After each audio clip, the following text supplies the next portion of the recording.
এই যে একটা বড়া কলা বড়া বলে, এই যে কাঁঠালি কলা ছাড়াচ্ছি দেখো।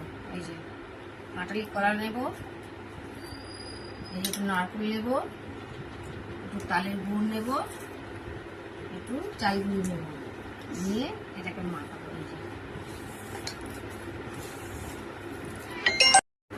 এই যে বন্ধুরা কলা বড়ার এই যে মাখা হয়ে গেছে, এবার তেলে ভাজবো। দেখো এই যে হয়ে গেছে। এই যে বন্ধুরা কলা বড়া ভাজছি দেখো। এই যে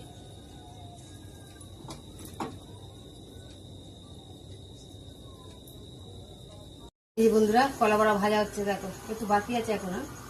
এই যে এক পিঠ হয়েছে আর এক পিঠ আছে। এই যে আমাদের কলা বড়া একদম কমপ্লিট হয়ে গেছে। দেখো